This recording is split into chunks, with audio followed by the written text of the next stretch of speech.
বিসমিল্লাহির রহমানির রহিম। আসসালামু আলাইকুম। বেশ অনেক দিন পর আপনাদের সামনে আবারও চলে আসলাম। আজকে কিছু শেয়ারের ডিভিডেন্ড এবং রেকর্ড ডেট নিয়ে কথা বলবো, যা ইতিমধ্যে ঘোষণা হয়ে গেছে।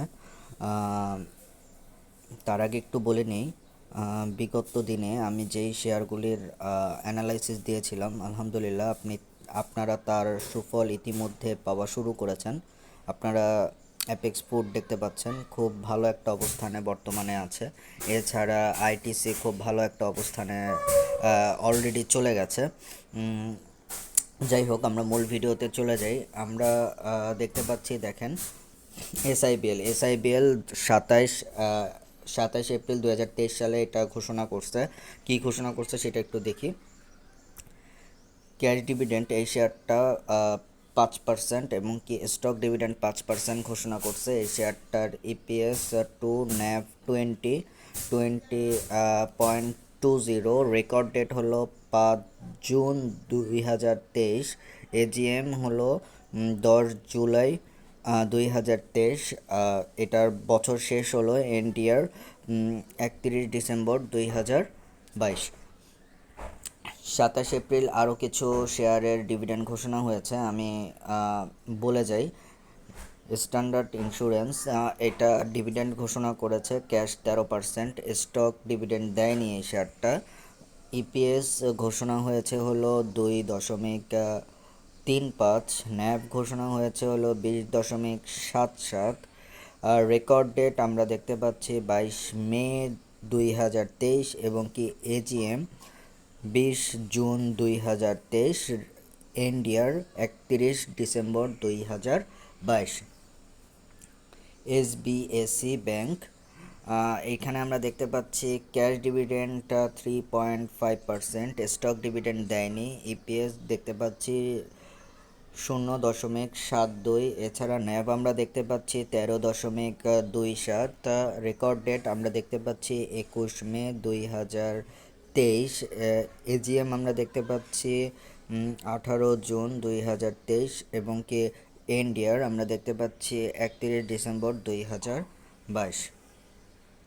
কর্ণফুলী ইন্স্যুরেন্স, এখানে আমরা দেখতে পাচ্ছি আমাদের ক্যাশ ডিভিডেন্ড দিয়েছে 10%, কোনো স্টক ডিভিডেন্ড দেয় নাই। ইপিএস আমরা দেখতে পাচ্ছি 1.86। এছাড়া ন্যাব আমরা দেখতে পাচ্ছি 20.72। এই শেয়ারটার রেকর্ড ডেট আমরা দেখতে পাচ্ছি 30 মে 2023 এবং কি এজিএম আমরা দেখতে পাচ্ছি 27 জুলাই 2023। এটাও বছর শেষ 31 ডিসেম্বর 2022। ফার্স্ট ব্যাংক আমরা দেখতে পাচ্ছি 10% স্টক ডিভিডেন্ড দিয়েছে। এখানে আমরা দেখতে পাচ্ছি ইপিএস 2.81। ন্যাব আমরা দেখতে পাচ্ছি 21.32। এছাড়া আমরা দেখতে পাচ্ছি রেকর্ড ডেট 21 মে 2023। এছাড়া এজিএম আমরা দেখতে পাচ্ছি 20 জুন 2023। ইন্ডিয়ার 31 ডিসেম্বর 2022। 16 এপ্রিল আরও কিছু শেয়ার আমরা দেখতে পাচ্ছি ঘোষণা হয়েছে। ইউসিবি আমাদের 5% স্টক ডিভিডেন্ড এবং কি 5% ক্যাশ ডিভিডেন্ড দিয়েছে। ইপিএস আমরা দেখতে পাচ্ছি হলো 2.35। এছাড়া ন্যাব আমরা দেখতে পাচ্ছি 28.57। রেকর্ড ডেট 18 মে 2023। এজিএম আমরা দেখতে পাচ্ছি 26 জুন 2023। ইন্ডিয়ার 31 ডিসেম্বর 2022। ট্রাস্ট ব্যাংক আমাদের দিয়েছে 10% স্টক ডিভিডেন্ড এবং 10% ক্যাশ ডিভিডেন্ড। এই শেয়ারটার ইপিএস আমরা দেখতে পাচ্ছি 3.75। এছাড়া ন্যাব আমরা দেখতে পাচ্ছি 25.97। রেকর্ড ডেট 29 মে 2023। এজিএম আমরা দেখতে পাচ্ছি 20 জুলাই 2023। আর এই শেয়ারটাও 31 December 2022 end year. Dutch Bangla আমরা দেখতে পাচ্ছি খুব ভালো একটা ডিভিডেন্ড দিয়েছে এবং কি অসাধারণ ডিভিডেন্ড এটা বলাই যায়। 17.5% ক্যাশ ডিভিডেন্ড 7.5%, স্টক ডিভিডেন্ড। এই শেয়ারটার আমরা ইপিএস দেখতে পাচ্ছি খুবই ভালো, ইপিএস আমরা দেখতে পাচ্ছি 8.14। এছাড়া ন্যাব আমরা দেখতে পাচ্ছি 59.85। এটা রেকর্ড ডেট আমরা দেখতে পাচ্ছি 17 মে 2023 এবং কি 12 জুন 2023 এই শেয়ারটার এজিএম অনুষ্ঠিত হবে। 31 ডিসেম্বর 2022 এই শেয়ারটার এনডিআর। এক্সিম ব্যাংক আমরা দেখতে পাচ্ছি 10% ক্যাশ ডিভিডেন্ড দিয়েছে। এই শেয়ারটার ইপিএস আমরা দেখতে পাচ্ছি 2.57। এছাড়া ন্যাব আমরা দেখতে পাচ্ছি 22.02।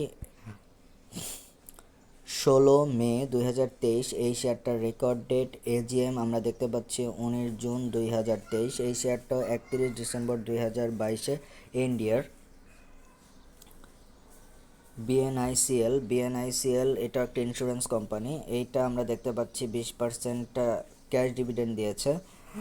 এই শেয়ারটার ইপিএস আমরা দেখতে পাচ্ছি 4 এবং কি ন্যাব আমরা দেখতে পাচ্ছি 23.80। রেকর্ড ডেট আমরা দেখতে পাচ্ছি 22 মে 2023 এবং কি এজিএম অনুষ্ঠিত হবে 21 জুন 2023। এইটাও 31 ডিসেম্বর 2022 এনডিআর। যাই হোক, আজকে এই ছিল আমাদের ভিডিও। নেক্সট ভিডিওতে আমি কোন কোন সেক্টর কিছুটা বাড়তে পারে এবং কি ফ্লোর ভেঙে উঠতে পারে সেই বিষয় নিয়ে আলোচনা করব এবং কি বর্তমানে যেই শেয়ারগুলি বাড়ছে বা যেই শেয়ারগুলি ভালো অবস্থানে আছে তার পিছনে লজিকটা আমরা খুঁজে বের করার চেষ্টা করব। যাই হোক, সবাইকে অসংখ্য ধন্যবাদ। সবাই অনেক ভালো থাকবেন, সুস্থ থাকবেন। আল্লাহ হাফেজ।